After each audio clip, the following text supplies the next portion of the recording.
Liwanag sa aking landas. Puso ko'y umaawit, labis na ligaya. Pagkat si Kristo'y kasama ko sa tuwiran.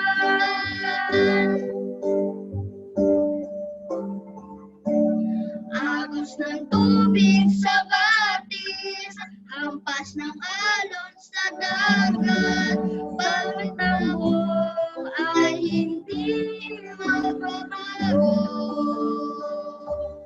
Bulaklak man ay malalanda, langit at lupa'y magpaparang. Salita mo ay hindi magbabago.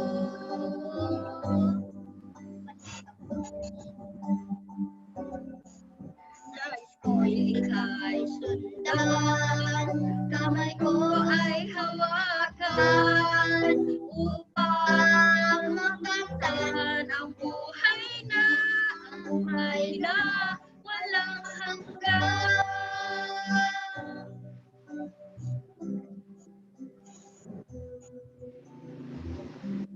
Amen. So, for our next is Tita, meron pa Ate May? Or wala?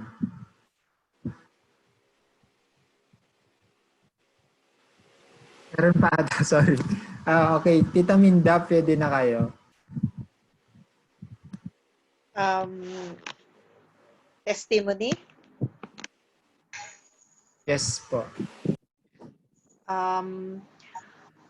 Bali, yung nangyari sa akin noong 2018 na kamuntikan na akong mawala, na tinaningan na ako ng 3 weeks, na kung hindi ako magpapabypass, wala na.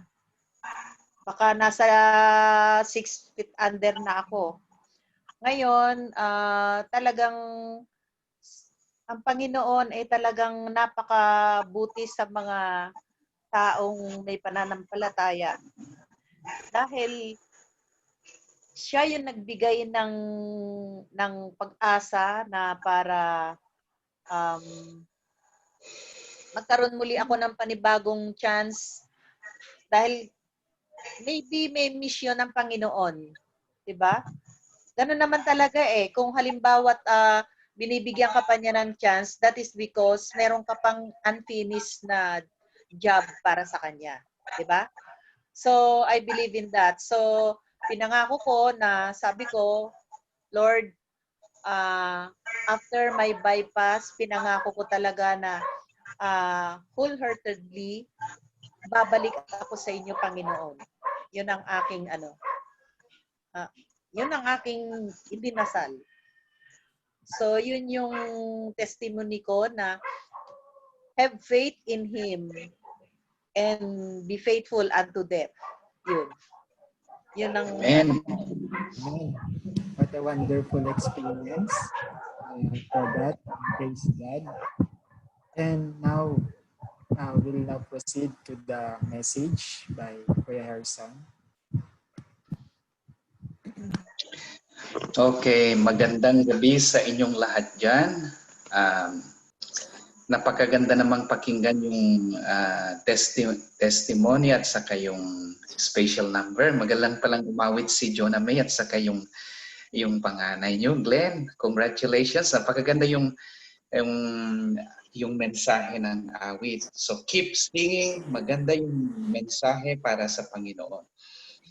Okay, the message that I would like to share with you this evening is in preparation for the message about Revelation chapter 13. Kasi babalik pa rin tayo dun sa Revelation chapter 13. Meron yung isang topic na gusto kong i-discuss, which is modern spiritualism. Tapos yung role ng Protestant churches in the last days. We have studied a bit about that, pero meron pa yung gusto kong i-discuss na yung modern spiritualism na gagamitin ni Satanas very powerfully in the end of times. So, ngayon ang gusto ko, in preparation for that, by the way, I will not be available this coming Saturday. I was invited to speak 2 hours away from where we live, so we have to drive, we have to leave early, and so I will not be able to join you this coming Saturday. Ngayon, ang gusto kong papag-aralan natin ngayon ay yung istorya ni Job. Yeah? This story has something to do with the end of time. Makikita natin yung element ng end time dito sa aklat ni Job. Now, maganda yung introduction ng libro ni Job because the Bible introduces Job as a perfect man that feared God and one that hates evil. Yan yung introduction ng Bible kay Job. Now, if you have Bibles, you can grab one and then you can follow me through. Ngayon, pero pagdating dito sa verse 6, itong verse 6, sabi niya dito, "Now there was a day when the sons of God came to present themselves before the Lord, and Satan came also among them." Itong nangyayari dito sa verse 6, ito yung tribunal sa heaven. According to commentators, meron dito yung mga representatives of the unfallen worlds. You know, merong mga dito meron din dito yung mga leader ng angel ng Panginoon. But Satan presented himself. It's an indication that he was not invited in this tribunal. He had an access to it. Now, according to commentators, this one happened before the crucifixion of Jesus. Satan has still an access to this tribunal. He is not invited, but he can present himself.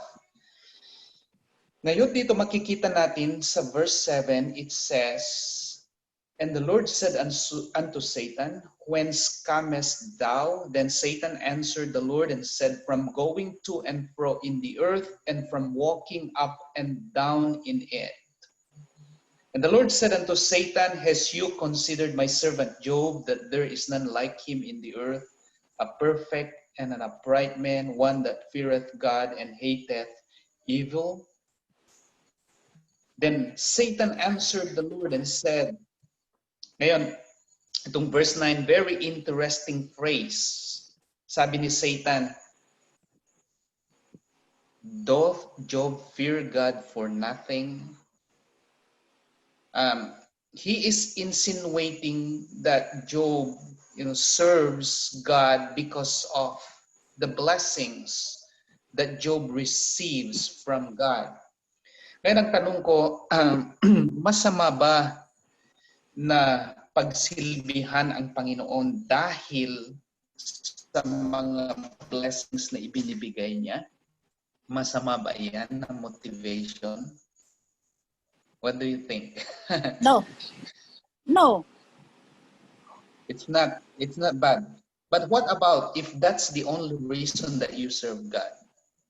Pagsisilbihan mo siya, you worship Him because He blesses you. Kung yan lang ang rason, masama ba?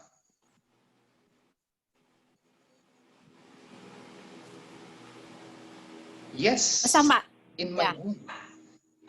Kung yan lang ang rason na pagsisilbahan natin ang Panginoon dahil blinebless niya tayo, masama. Ngayon, ano yung dapat na maging rason natin na yung first reason natin why we serve God? Because we love God. That's right. Yeah. The reason, the utmost reason why we should serve God is because we love Him. Now, we love Him because He first loved us. Yan yung dapat naging na priority natin. Mahal natin ang Panginoon, kaya natin siya pagsisilbihan.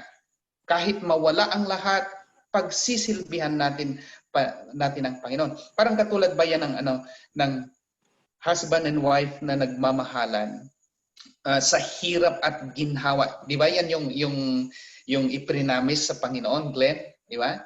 Pagsisilbihan natin magmamahalan kahit mahirap o kahit sa hirap o ginhawa. Ganyan. E paano kung ang husband mahal niya lang yung wife niya kung dahil merong pera yung wife, o ganun din vice versa, yung wife mahal niya yung husband kasi yung husband he provides for the family.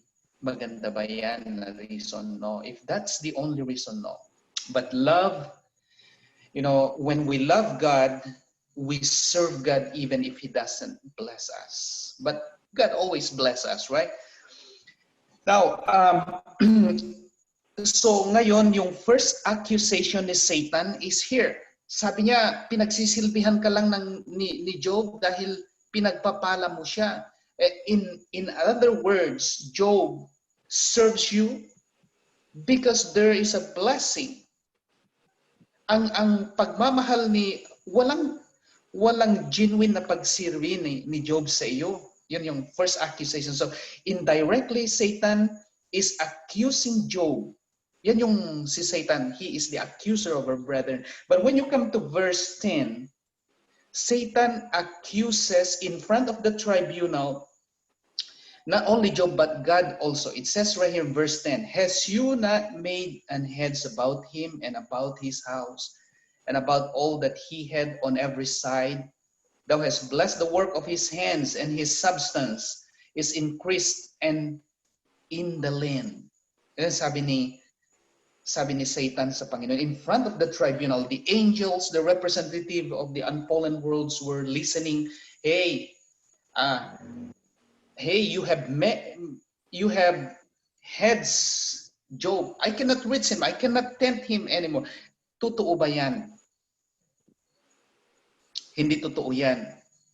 Pero inaakusahan ni Satanas ang Diyos na sabi niya, hey, you have kept Job out of the reach of temptation.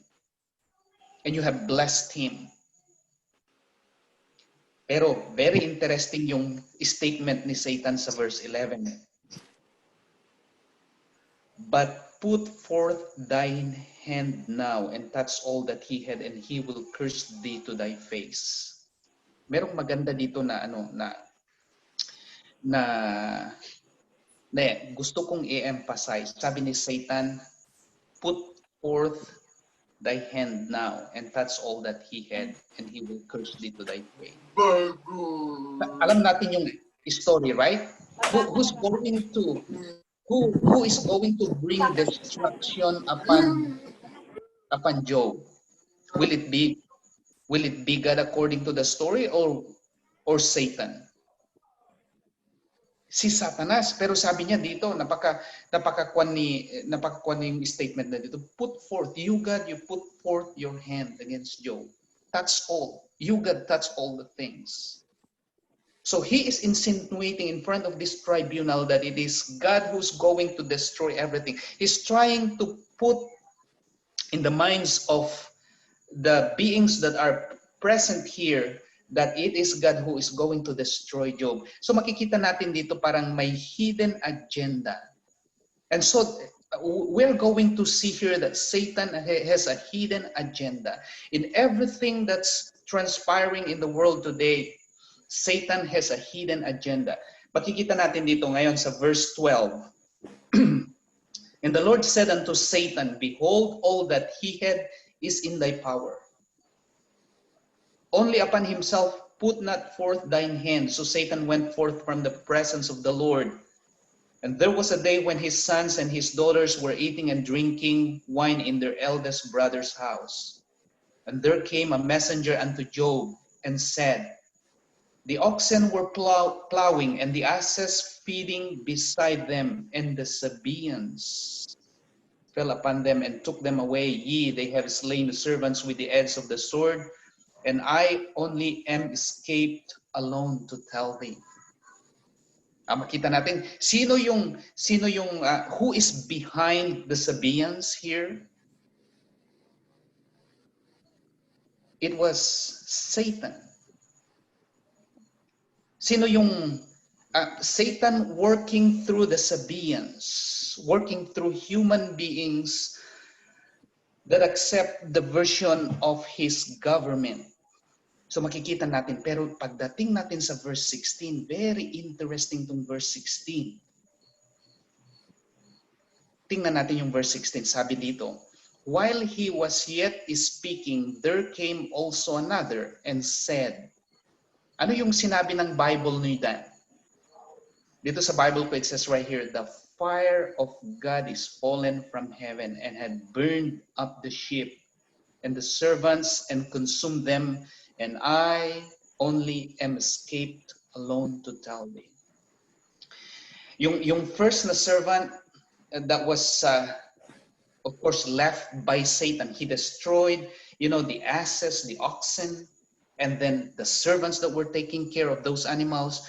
Pero itinara lang ni Satanas ang isa para maka-witness doon sa nangyari. Sabi niya, the Sabaeans.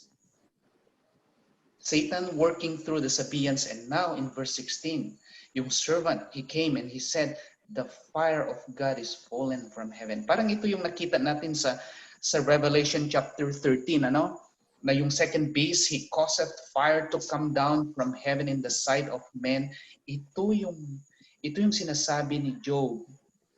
Ito yung sinasabi ng servant ni Job. Bakit itinara ni Satanas itong iisang servant na ito mag-report kay Job? And when he comes to report to Job, yung sinasabi niya, parang yung sinasabi ni Satan doon sa in front of the tribunal, when Satan was saying, you touch all that he had. You, God, destroy all the things that you gave to Job, and he will curse you to your face. Parang itong servant na to, ine-echo niya yung accusation ni Satanas doon sa tribunal.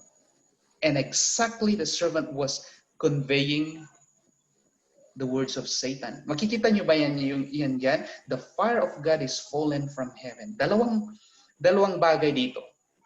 Si Satanas, he was successful in implanting the things that he want Job to hear about through his servant. At yung pangalawa, si Satanas, he can work through nature. Si Satanas ba pwede siyang mag-create ng fire? Can he create tornadoes? Can he create hurricanes? Can he create can he create the pandemic, the coronavirus? Makikita natin dito that Satan has the power. Kasi siya yung behind the Sabaeans. He was working through human beings, and now he is working through nature. Pero nung i-report yung servant ni Job, the servant of Job was not saying, hey, Job, you know what had happened? The fire of Satan is fallen. He was not saying that. But in reality, it was fire that was kindled by Satan.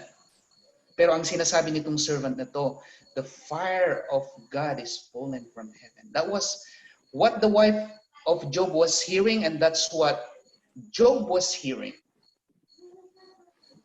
Very interesting. Now, tingnan natin dito sa verse 17. Sabi dito, and while he was yet speaking, there came also another and said, the Chaldeans made out ribands and fell upon the camels and have carried them away, ye, and have slain the servants with the edge of the sword. And I only am escaped alone to tell thee. And while he was yet speaking, there came also another and said, thy sons and thy daughters were eating and drinking wine in their eldest brother's house. And behold, there came a great wind from the wilderness, and it smote the four corners of the house, and it fell upon the young men, and they are dead. And I only am escaped alone to tell thee.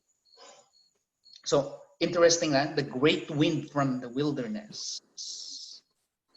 In all of these reports, you will never hear the mention of Satan, the great wind that Satan had created, but you have at least a mention of the fire of God's fallen from heaven. So parang may hidden agenda dito na Satan was trying to move.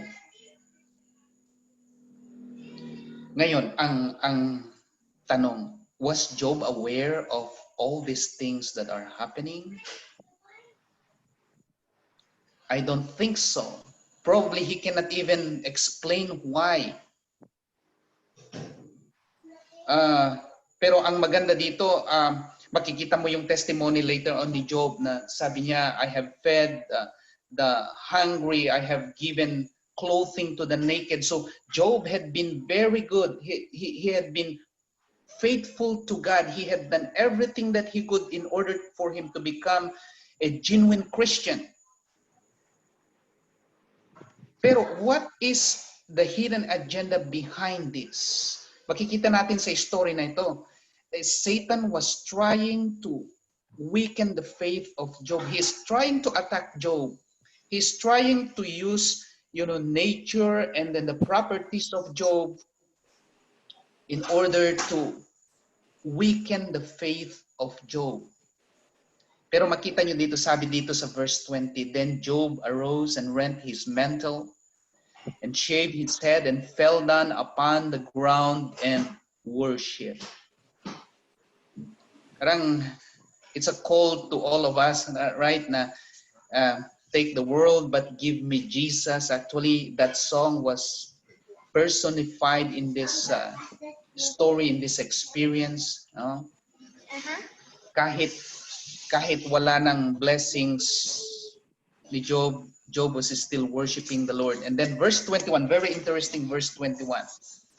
And said, naked came I out of my mother's womb. Totoo ba yan? Totoo. Lahat tayo, nung naipanganak tayo, wala tayong, we did not bring anything into this world. And naked shall I return thither. The Lord gave. And what's the next statement? The Lord gave. The Lord taketh away. And the Lord had taken away. Totoo ba yung statement na yun? The Lord gave is, for me, is true. Pero yung the Lord had taken away, for me, in the context of this story, I do not agree with that. Hindi totoo yan. Pero yan yung naisip kaagad ni Job. Did he understand that it was Satan? Behind of all those things that he is going through, Satan was behind it? I don't think so, because Job said right here, and the Lord had taken away. Pero sabi niya, blessed be the name of the Lord. And then in verse 22, in all of this, Job sinned not, nor charged God foolishly. Hindi nagkasala si Job, pero ang iniisip niya, ang Panginoon. You can never see, you can never see in this experiences that Job had an idea that it was Satan who caused all of those destruction. Pero ang maganda dito si Job, he continued to be faithful in the Lord. Parang kwan ba yan? Parang call ba sa ating lahat? Take the world but give me Jesus. Because when we have Jesus, we have everything.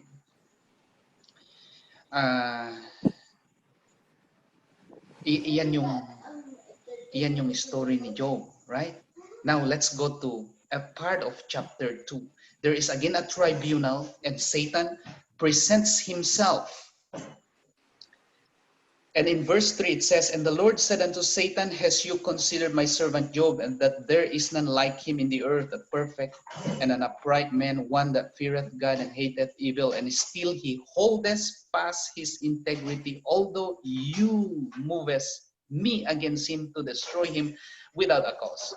Now, ito na, dito sa tribunal niya, bumalik ulit si Satan. We don't know how long or how many days has passed since the first tribunal in Job chapter 1. Pero sabi na ng Panginoon kay Satan, Satan, you are the one who is moving me against my servant Job without a cause. He cleared it in front of this tribunal. ikaw Satanas, ang dahilan ng lahat dito.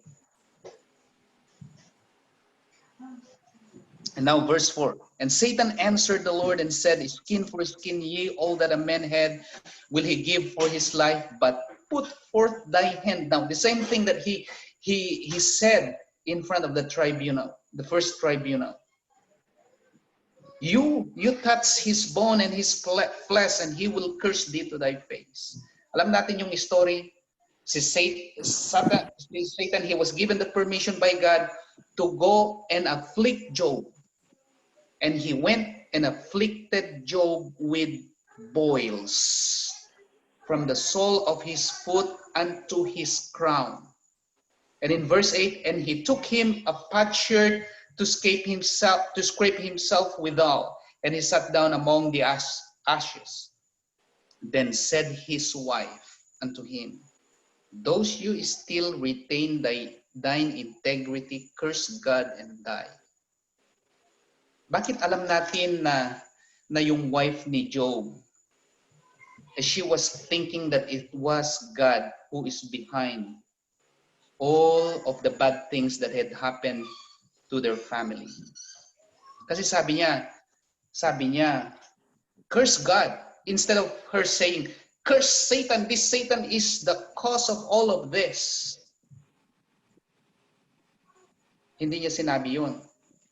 Bakit sabi niya, curse God and die? Kasi she is also thinking like the servant who had reported, the fire of God is fallen from heaven. So, makikita natin dito na ang kwan ni Satan, he has a hidden agenda in all the calamities that come into the life of man. Anong hidden agenda na according to Job chapter 1 and chapter 1 and chapter 2? Yung hidden agenda na so that people will curse God, will blame God for everything. Pero makikita natin dito that it was Satan, who created all of these natural disasters to bring destruction to the family of Job. Ngayon, itong passage na to, very clear dito ngayon na si Satan meron siyang power over nature. He knows how to inflict disease. Ano yung purpose niya? Meron siyang hidden agenda. Now let's go back to what we have been talking the other time, the book of Revelation. Pero bago natin yon, gusto kong basahin ito yung commentary sa Great Controversy that is in line with what we are studying here. Tingnan niyo itong commentary ni Mrs. White. Sabi niya, Satan works through the elements also to garner his harvest of unprepared souls.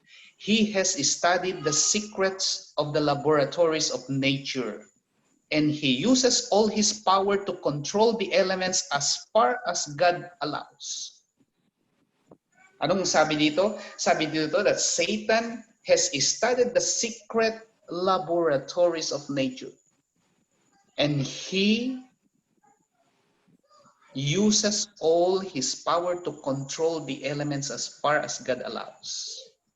And then Sister White said, when he was suffered to afflict Job, ito na yung pinapag-aralan natin, how quickly flocks and herds, servants, houses, children were swept away, one trouble succeeding another as in a moment. It is God that shields his creatures and hedges them in from the power of the destroyer. Yan sabi ni Mrs. White.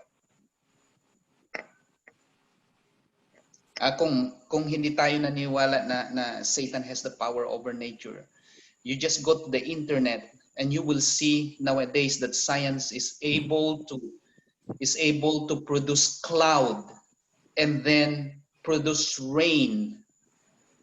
Tapos yung mga amalgamation between the genes of animals, yung science na ngayon pinagko-combine yung gene ng zebra sa gene ng lion, sa gene ng kung ano-ano pa. Yung very dirty. Makita nyo yan sa YouTube. At saka, yung dirtiness ng science ngayon, pinagko-combine niya yung gene ng tao sa gene ng animal. Kaya makikita mo ngayon parang merong half human being and then half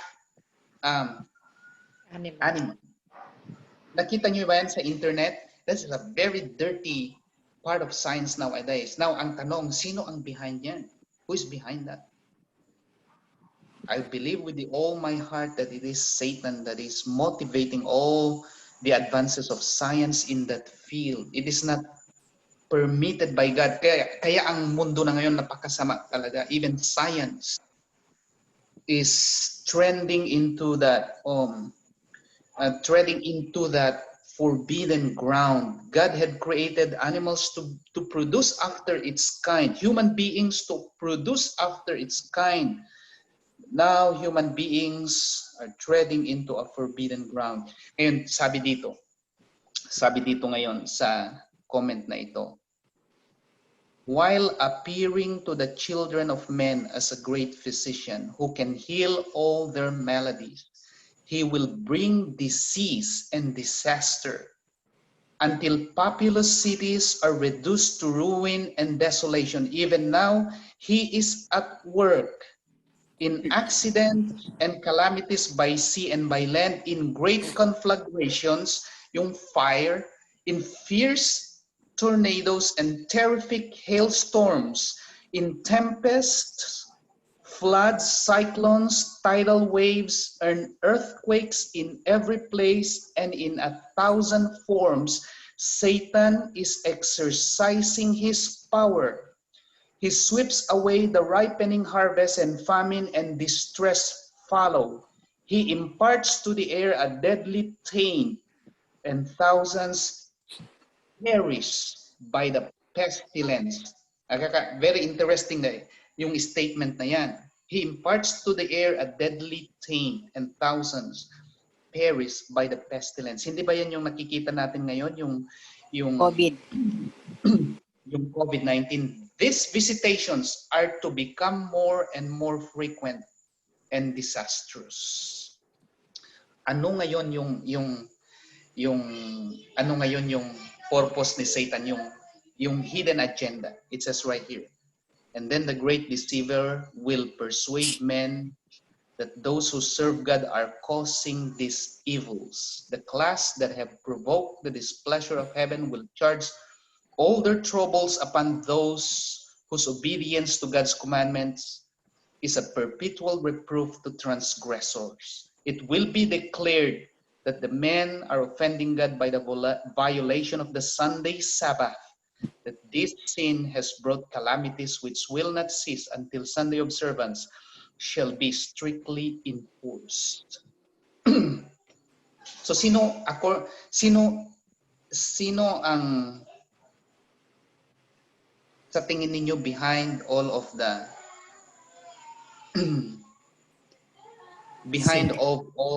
the things that are happening, the natural calamities? We think it is God, pero hindi. Satan. We know that the earth is wearing away, pero sino ang talagang behind sa mga bagay na ito, the natural calamities? It is Satan. Why? He has an agenda. Sa next time na mag-study tayo, we will be talking about the modern spiritualism. Kaya if you look at Matthew chapter 24, makikita nyo yun. There will be earthquakes, pestilence, wars, beginning of sorrows, and immediately after that, ang makikita nyo na sign, there will be persecution.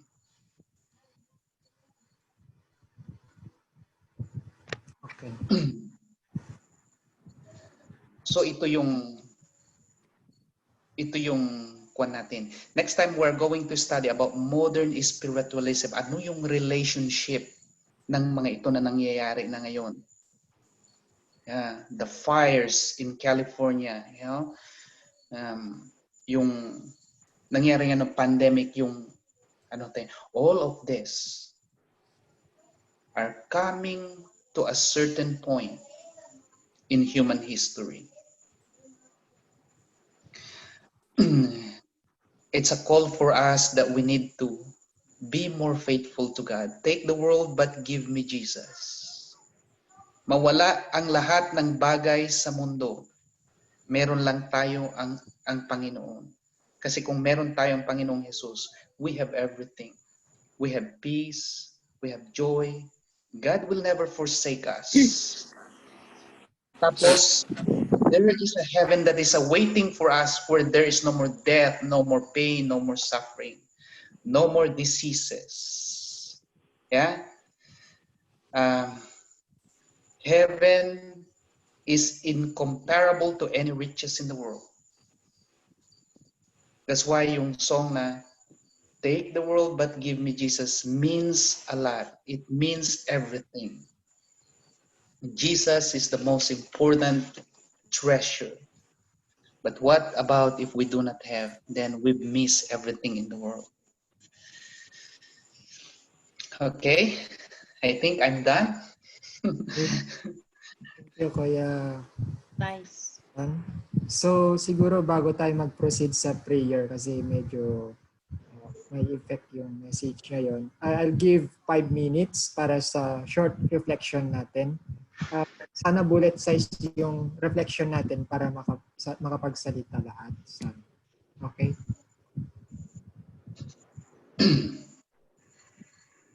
So yung reflection ko is, talagang andito na tayo sa yung malapit na talaga na magwawakas itong mundo. Yung mga events, prophecy talaga. Very fulfilling na sila.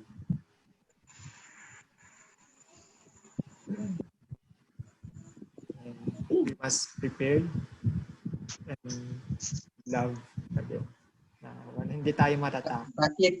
Bakit umalis si Glenn? Alam nyo, I'm very proud of that cousin.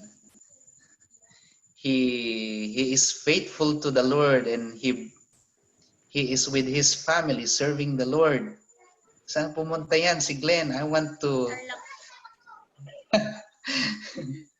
Glenn. I have good memories of that cousin. Glenn. Nag-CR lang. Okay. Sana nga lahat ng cousins mo maging katulad ni Glenn. Aha, opo tita. Yeah. But you know, the seeds that were sown, they may remain dormant for years. But time, just like a dormant volcano, time they will come active. Sana nga it will never too late. May question ako. Okay? I have a question. Okay. Kasi, di ba, ang pandemic, sabi mo, it is caused by Satan. Mm-hmm. Tapos, kasi nagkaroon ako ng COVID eh. So, meaning, that is caused by Satan. Sinubok ka ni Pero, Satan. oo. Pero nung nagkaroon ako ng COVID, doon ako bumalik kay God talaga. Doon ako nag-ask ng patawad at saka I really changed my lifestyle at saka kumbaga every day parang night and day tapos nagbabasa ako ng Bible and nagpe-pray, ganun yung naging effect sa akin. Amen. So Wonderful. bakit parang tinest ba ako ni Satan or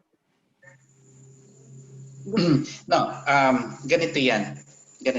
Sa according to the Bible. Count it all joy when you fall into diverse temptation. Sabi ng Bible, yeah? Sa James chapter 1.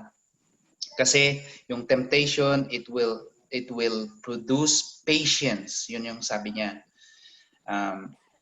So God permits, just like the story of Job, He permits Satan to destroy yung story of Job. Satan destroyed his properties and his children, his family.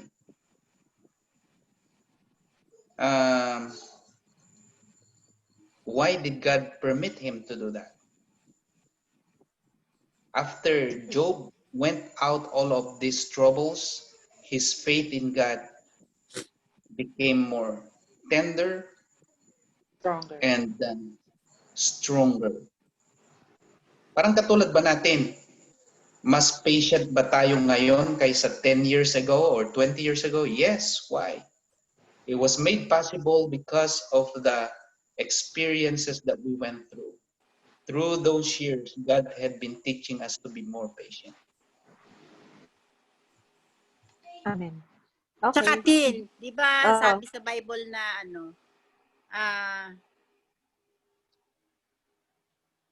ano nga ba yun, Helson, yung good things will follow. Ande. All things work together Yung, for those who yeah, love. that's the one. All things works together for them that love the For Lord. those- Ganun ba yun? Kaya, Yeah. ano yan, experience yan. Nagkakaroon pa rin ng magandang resulta sa isang nananampalataya. Tama. You? Meron pa? Isa na lang. Or dalawa. Kuya Si Glenn? Mang. Or Mang, meron kang reflection? Elder Glenn. Anong reflection mo, Elder Glenn? Elder Glenn na hindi tumatanda. Kuya Glenn, di na ka namin marinig. Ay, hindi na marinig. Kuya Glenn, di ka namin marinig. Pwedeng pakilakasan. Kailangan tayong manatiling tapat sa Panginoon Diyos kagaya ni Job, lalo na pag sinusubok sa buhay. Kasi doon makikita yung ating pananampalataya. Pag nasusubok tayo ng Panginoon Diyos, manatili tayong tapat sa Kanya para mag-improve yung ating pananampalataya sa Kanya. Kasi hindi naman mag-improve yung pananampalataya natin kung wala tayong pagsubok sa buhay. Pag walang So, yun. temptation. Sabi nga, pag sinusubok daw yung pananampalataya, nandoon yung Diyos sa buhay. Amen. So, isa Amen. pa. Kaya Bago maging tayo- masaya kapag sinusubok ka. Pero totoo yan.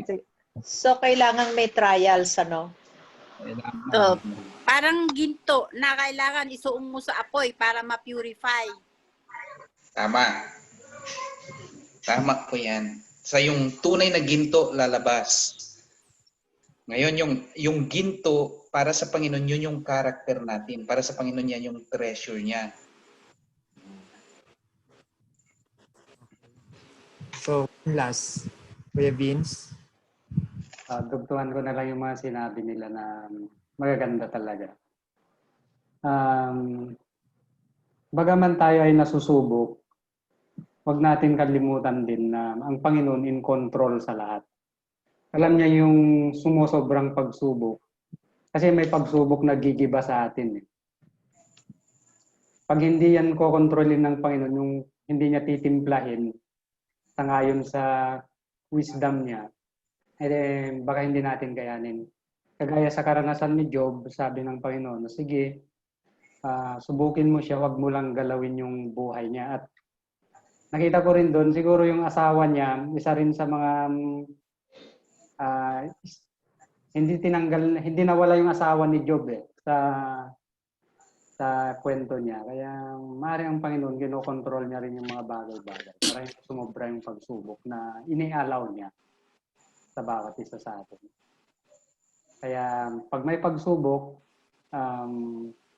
magtumibay lang tayo at tumingin tayo na ito'y lahat kontrolado ng Panginoon. Yan lang. Amen. Parang may kasabihan nga na Hindi ka raw bibigyan ng pagsubok na hindi mo kakayanin. Yes. Mhm. Tama po yan. Nasa Biblia po yan. So, punta na tayo sa prayer, gathering of prayer requests, and close prayer ni Tita Grace. Grace? Ha? Ikaw, Nat, para maisulat mo. Sige po. Ako na lang magsusulat, kayo po yung mag-aas sa kanila. Sino ang merong prayer request sa atin? Ako, marami. Sa isa lang para matandaan. Ay, sorry nga pala, last time, di ko alam na sinabi ni Josan sa akin, Mami, ang prayer mo, dapat according dun sa ni-request. May answer prayer na po ba? Sabi ko, patay. Hindi ganon nangyari. Kaya, Hindi, sorry ha. Di ba doon yung prayer request, dun sa personal prayers natin ipag-pray? Opo. Pero Di ba? testimony pag na-answer na yung prayers. Gaya sa akin, nung nagpa-medical exam ako, wala namang masyado silang na-find. So, Hi. hindi po, tuloy na po yung gathering of prayer. Hi. They are doing Hi, Johan. JD. Hi, Jedy. Hi, Jedy. Hi. Happy Sabbath. Kamukha ni Maribel yan. You have a prayer request? Yes, I do have prayer request. Okay. What's your prayer request? And that Jesus will bless you all. Hindi makita si baby mo. Ano Okay. daw? Yan. Okay. What's your prayer request? And that Jesus will bless everybody that is here. Oh. Yan ba, bunso? Hindi po. Ito po yung pangalawa. Si Johan. Joan. Johan. Si Johan. Johan. Ilang taon na siya? 7 po. 7. Yeah.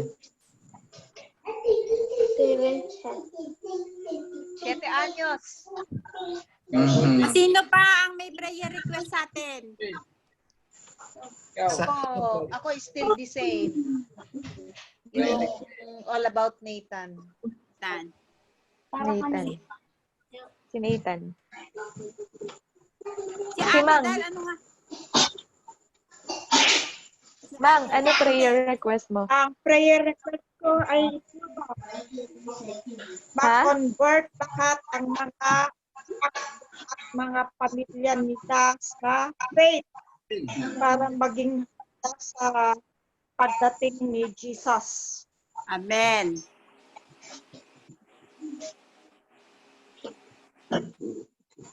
So, yung Ate, ate, hindi kita Sino makita. pa ang may prayer request? Ibaba mo yung camera mo. Si Ik. Ate. May prayer request. Yan. Sana po healthy po lahat ng Good. tao at po ng COVID-19. Lapit ka, hindi mo. Wow. Lahat na ka. Lahat tayo. Okay. Sana lahat tayo healthy at sana po trabaho. Makalabas siya. Hindi siya nakakalabas. Sanay na yan. Countin, prayer request mo.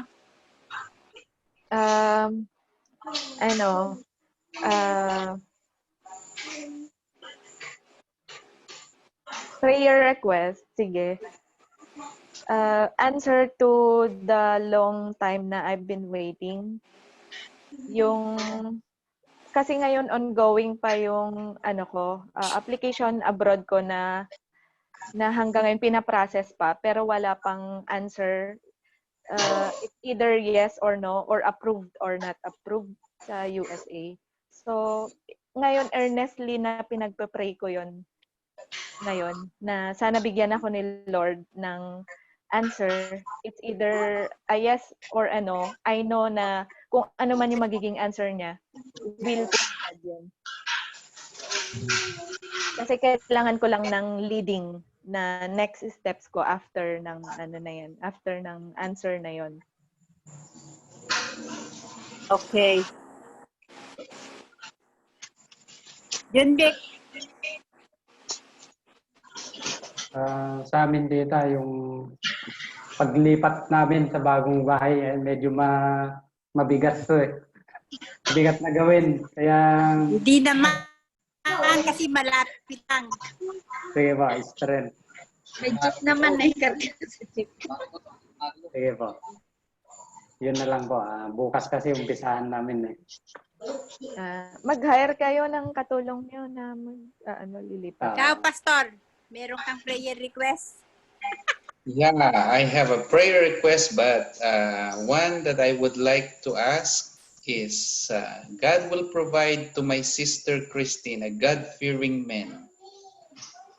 Wow! Amen. Very good. Ni Andwang pa ya. And to Van Dwayne, God-fearing woman.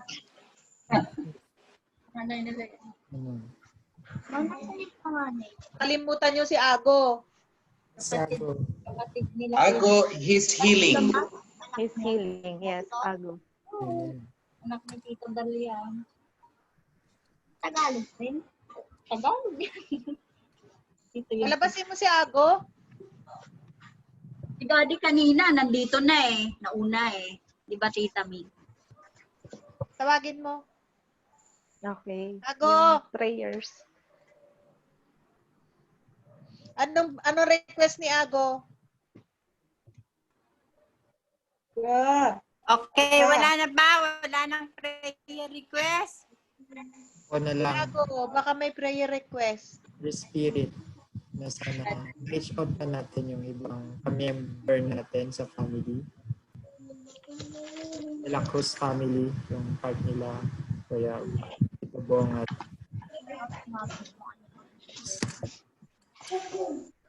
Di ba, sinusulat mo, Dwayne? hindi ko pa isusulat yun within the family lang. Ayan. Mga kapatid, susulat ni Dwayne ang mga prayer request natin. Kung mo marami, I would suggest na sa bawat pananalangin natin, i-include natin yung mga request na yon. Yes. Okay? Yes. Yes po. Every night. Yung mga personal prayers natin. Basahin nating maigi para maisama natin sa ating pagdadasal yung personal devotion.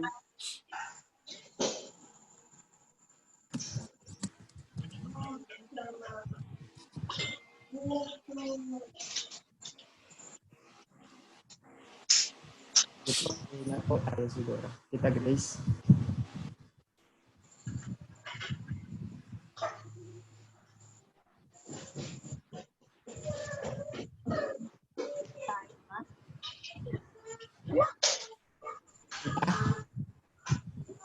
Prayer.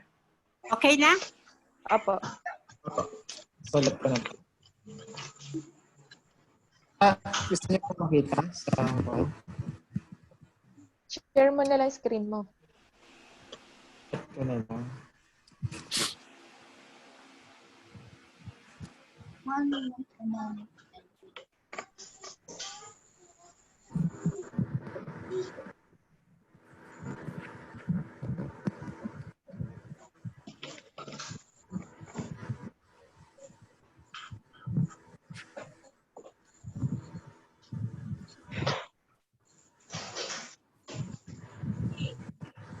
Okay. Kita Ba't Grace. ang men, may women, dami naman yun.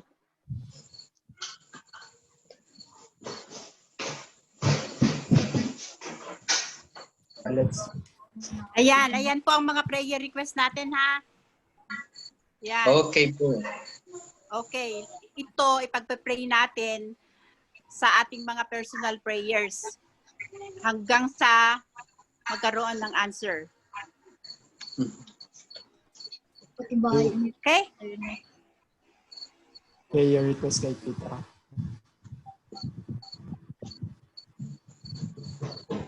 Ano, Dwayne? Okay na po. Pray na po kayo. Pray na tayo. Let's pray. Let's pray. Panginoong naming Diyos, maraming salamat muli sa pagkakataon na ibinigay niyo sa amin upang magsama-samang mag-aral sa iyong mga salita. Maraming salamat sa mensahe na aming narinig sa pamamagitan ni Harrison na kung kami ay datnan ng pagsubok na kagaya ni Job, hindi kami tumamlay sa aming pananampalataya, bagkus ay sana lalong tumibay pa ito. Ang sa ganon, sa mga darating na araw, ay mapaglalabanan namin ang bawat pagsubok na dadating sa aming buhay. Panginoon, tulungan araw na dadating pa sa ng mga subok at trials, naway ito'y aming mapanagumpayan. Tulungan mo kaming sumampalataya sa inyong pagliligtas at nawa ay manatili kami sa faith hanggang sa kayo ay dumating. Pagpalain ng bawat isa sa amin, iligtas niyo po kami sa anumang kapahamakan. Ang lahat pong ito'y hinihiling ko sa matamis na pangalan ni Jesus. Amen. Amen. Amen. Amen. So, for closing song, let's sing side by side. Side by side we stand, waiting God's command, worshiping the saving King, living by His grace and moving on in faith. Jesus will see us through. Meet me in heaven, we'll join hands together. Meet me by Savior's side. I'll meet you in heaven, we'll sing songs together. Brothers and sisters, I'll be there. Amen. All are we to go where Jesus leads, to fight the foe and we will overcome. Heaven is our goal to save every soul. Pray that we all will be there. Grace. Tita Grace. Kakanta? Oo. Ikaw. Ano na ba? Nung parte na? Yung chorus. Meet me in heaven. Meet you in heaven, we'll join hands together. Meet me by the Savior's side. I'll meet you in heaven, we'll sing songs together. Brothers and sisters will be there. Amen. So, thank you everyone and God bless. So, yun. Worship. Pwede tayo mag-picture bago tayo pwede. Tuhan natin. Ma'am, screen ko, hindi ka namin nakikita. Picture daw.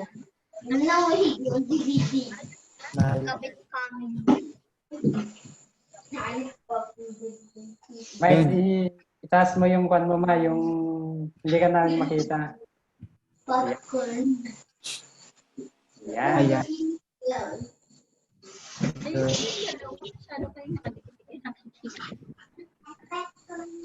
Yun, okay na. Yun. Pwede na tayo. Okay na. Tuhan. Yep. Hi, May. Pero pwede na rin kayo mag-leave. Or kung gusto. Okay. Okay. Bye-bye, Okay. Kuya. Happy Sabbath! Thank you. Happy Have a Sabbath. blessed week. Have a blessed week. Good night. Ingat po. See Bye-bye. you Hello. next time. Good night. Good night. Bye-bye. Pero tama. Bye. Bye. See you next time. Bye. See you next See time. you. Aloha. Good night. Good night. Good night. Ay, aalis na sila. Kayo nagkwentuhan. Hasta la vista. Arrivederci. Close Arriba. Junbik, Kita. anong oras kayo? Anong oras yung truck nyo kailangan? Siguro kahit 8 o'clock, tita. Kahit 8 o'clock. Kaya ba nila, tita? 8 o'clock? 8 o'clock. 8:50. Anong? Ay, Sino? Glenn. 8 o'clock.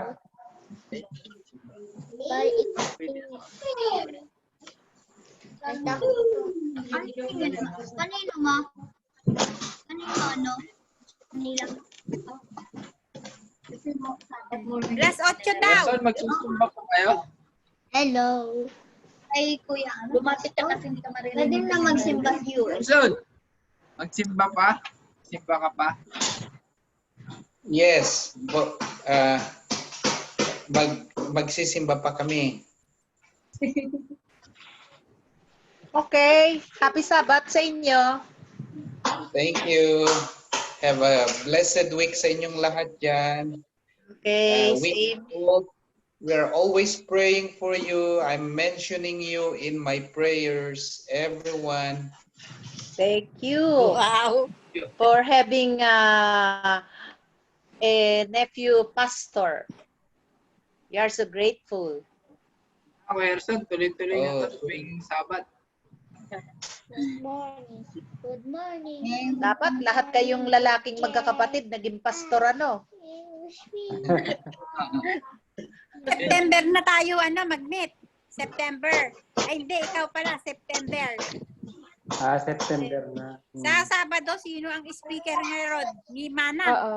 Wala, Ate. Si walang, Glenn. wala. Si Glenn Si dita. Glenn. Si Elder. Glenn. Elder Kuya Glenn. Na-miss namin ng Ay, ni Glenn.